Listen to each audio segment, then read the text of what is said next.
What did you ask for? To leave this boring place as soon as possible. And you... Family isn't easy. It should be. Family should be the easiest thing in the world. You should be able to go home to parents, siblings, grandparents, and know that you're welcome, that you're loved, that you're wanted. Sure, there might be friction and fights, stints where you disagree with one another, or perhaps even family members that you just don't really get along with. Oh look, there's chairs for you, Mizuki. Oh look, I'm gonna break your ribs! But even then, there should be an underlying sense that they will always be there for you when you need them most. And yet, as most anyone can tell you, family is rarely ever that easy. This is one of the major draws of found family. For anyone unfamiliar, found family is a trope in which a group of characters not related by blood come together, whether by chance or circumstance, and gradually form a family-like bond. These characters find that sense of welcome and belonging with each other that they were missing in their lives previously. While it has become fairly ubiquitous across all forms of media, ranging from Avatar: The Last Airbender to Chainsaw Man, one of my favorite examples is a little game called I, the Somnium Files. Developed and published by Spike Chunsoft, I is an adventure game/visual novel that released in 2019. At launch, it flew relatively under the radar with the exception of fans of Riot director and resident internet madman Kotaro Uchikoshi, best known for his work on the Zero Escape trilogy. This is understandable. The genre it occupies is still relatively niche, and the game's sense of humor is one that can easily turn people off. Which is a shame, because beneath the Pornomag power-ups, gummy bear eyeballs, and internet idol dance numbers lies a hell of a lot of heart and an understanding of just what it means to be a family. So, without further ado, welcome one and all to Lemelian. Let's talk about family. First things first, in the grand tradition of its genre, I has several non-canon endings that have to be unlocked before getting access to the true ending. While the other routes do touch on a lot of found family beats that I enjoy and would be ripe for discussion here, I'm going to leave those be just in case anyone wants to experience the game for themselves. I will, however, be spoiling possibly my favorite route in the game, the Mizuki Route. This is your chance to get out while you can if you want to go into I completely unspoiled. The game has my highest recommendation, and this video will always be here for you when you come back. With that out of the way, let's begin by going over a couple characters, two in particular. Can't really have a found family without people to find it in the first place, right? So let's jump right in with the main man himself, the terminally horny trash fire of a human being that is Kaname Date. Date is a Sinker, a member of the Special Investigations Unit Abyss, short for Advanced Brain Investigation Squad. Abyss uses a machine to look into people's dreams, or Somnium, in order to help solve criminal cases. The case he's working on throughout the game is known as the new Cyclops serial killings, due both to how all the victims have been found with their left eye removed, and because this echoes a similar case 6 years prior, in which all the victims then had their right eye removed. Date is also missing his left eye in addition to having amnesia, having woken up one day roughly 6 years ago with everything before then being blank. Date is a lot.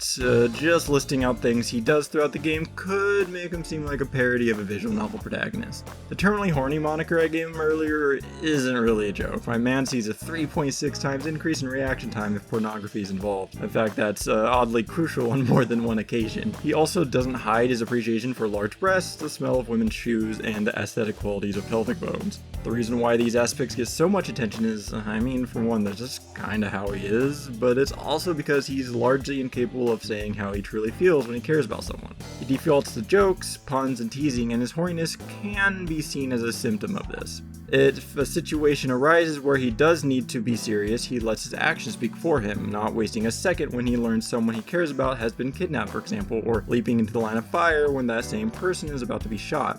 Though even then, just as he's about to fall unconscious, he jokes that he just wanted to go to the cabaret club. And then there's Mizuki. She has her fair share of outlandish character traits as well, from being able to bench press 220 pounds at age 12 to raising an army of Cleone in Date's fridge, though she's not as defined by these traits as Date is. When the game begins, Mizuki has been living with Date for the last 4 years. Growing up, she was primarily in the care of her mother, Shoko, while her father, Renju, focused on running his talent agency.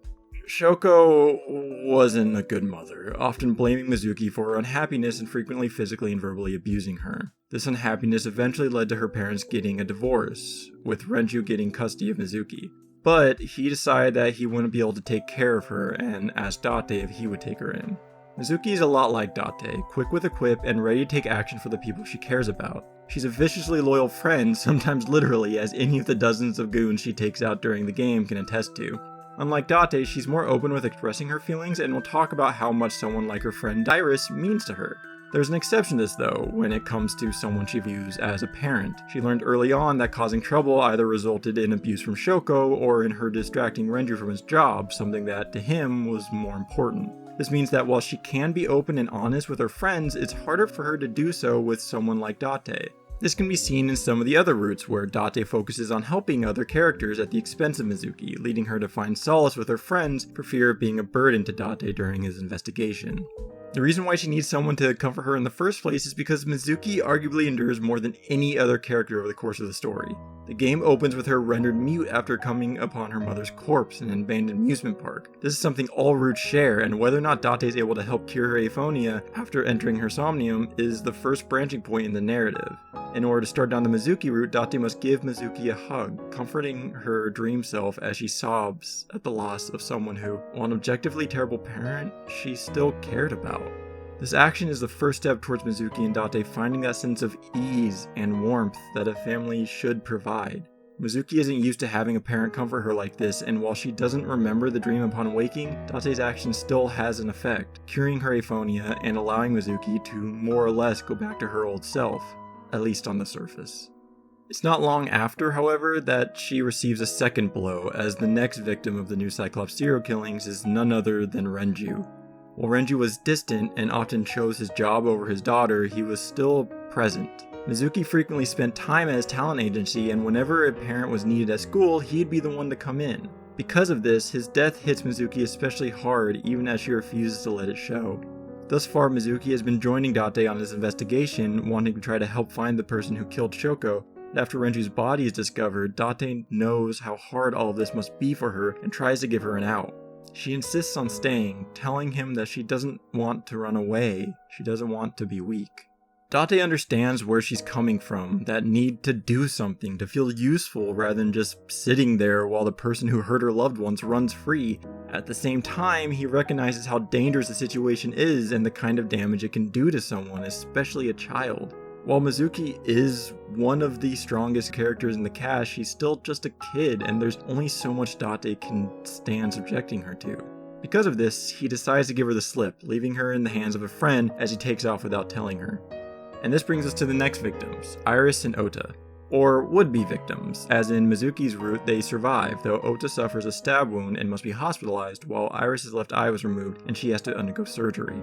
Both are close friends of Mizuki's, with Iris especially meaning the world to her. Every single victim thus far has been escalating in importance to Mizuki. She would give anything to protect Iris, but instead she had to sit by and watch as her friend was nearly cut in half on a live stream. Hoping to discover new information, Date enters Ota's Somnium and learns that he managed to hurt the culprit prior to their escaping the scene, leaving behind some of their blood. However, Date stayed in Ota's Somnium a bit too long and blacks out, waking the next morning back at his apartment. There he finds Mizuki, and she asks him if she can join him on the investigation once again. When he refuses, she opens up a bit more, crying and asking Date to consider how she feels. While he's still reluctant, after everything that she's been through, he can't really refuse. Too many people close to her have been hurt. Several events occur in rapid succession after this, but the long and short of it is that they're able to tie the blood at the scene to a local politician named Sosajima. So has been a figure throughout the case, constantly under suspicion, but there was never anything concrete linking him to the murders until now. Date and Mizuki go to So's mansion to confront him, leading to a set piece where Mizuki beats some bodyguards with metal pipe, while Date goes ham over an imaginary porno mag. Side note, this game is incredibly ridiculous in all the best ways, an aspect that's easily lost from just going point by point over story beats. The tone oscillates back and forth between somber and silly in a way that makes the serious moments hit that much harder. This is something that's on display in this scene as it transitions from an all-out brawl to hostage situation when So apprehends Mizuki. So levels a gun at her, and without a second thought, Date leaps in the way, rescuing Mizuki, but in doing so is shot and rendered comatose. And this is where the really good shit comes in, as players take control of Mizuki for the final section of her route. I mentioned that the victims have been escalating in importance to her, and this is the culmination of that. Despite their bickering and Barb's, her trauma, and his insecurities, two have gradually come together over the course of this route. They become partners, a team, a family. Through nearly losing everything, Mizuki has come to realize just how much Date means to her, and now she's on the precipice of losing him too. So she does the only thing available to her. She enters his dreams with the goal of healing his heart, just like he once did for her. It's in Date's Somnium that Mizuki starts to get a glimpse of how he really feels, all the things left unsaid or hidden behind jokes and one-liners. There's a time he got her a stuffed animal for her birthday, but was so worried that she wouldn't like it that he played it off like it was just an apartment decoration. And on another occasion, the two visit a shrine, and after praying, Mizuki wonders what Date asked for. He tells her that he asked to leave this boring place as soon as possible, but this was a lie, as in reality he asked for Mizuki to be able to grow up happy and healthy.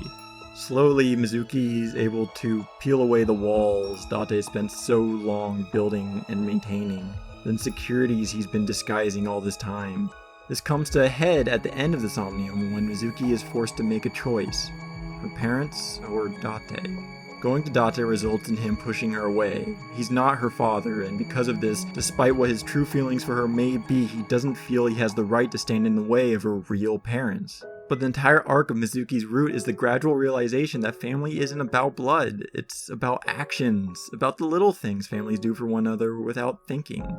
And so, Mizuki, mirroring Date's own decision at the beginning of this route, gives him a hug, revealing how she really feels at last as she lets him know that she needs him. Date wakes from his coma, and as they embrace for the first time in the real world, Mizuki welcomes him home. Welcome home, Date. Yeah. I'm home. It's here where this route draws to a close. So was killed in the earlier confrontation at his mansion, and though it still feels like there's more to the story, this branch at least has reached its conclusion.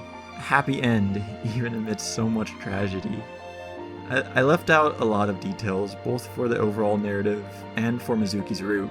There's so many little things, lines and plot points, character beats that are just worth experiencing for yourself, whether that's playing the game or watching someone else. The game has quirks. Like I said, Date can be a lot. Though Mizuki and Aiba, his partner, who is also his eyeball, it's a long story, are always quick to shut him down. And while I've extolled the character writing here, the main plot is no slouch either. It's a fun little sci-fi whodunit with revelations that still slap just as hard on my second go-around as they did when I first played it back at launch. But even with all the twists and turns, the game manages to never lose sight of the characters and the little found family at its core, and makes the whole plot worth caring about in the first place. This is what I think. A family is a perfectly ordinary relationship in the most ordinary way. Huh? Like, you say, I'm home, and you get a welcome home back. Doing those ordinary things automatically, without even thinking about it, is what a family is.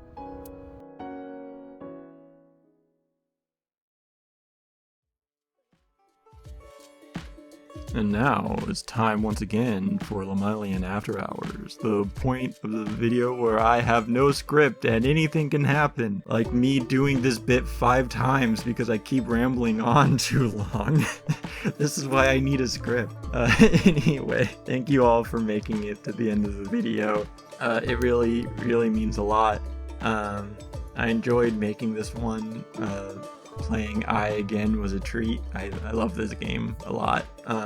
And if you haven't played I definitely highly recommend it, along with all of Kotaro Chikochi's work.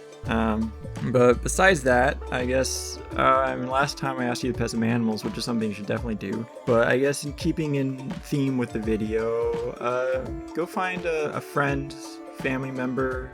Make sure you let them know you care about them. It's important, I think, to always remind people how much you love them. And until next time, take care, everyone. You're too late, Kaname Date. Weed has been legalized.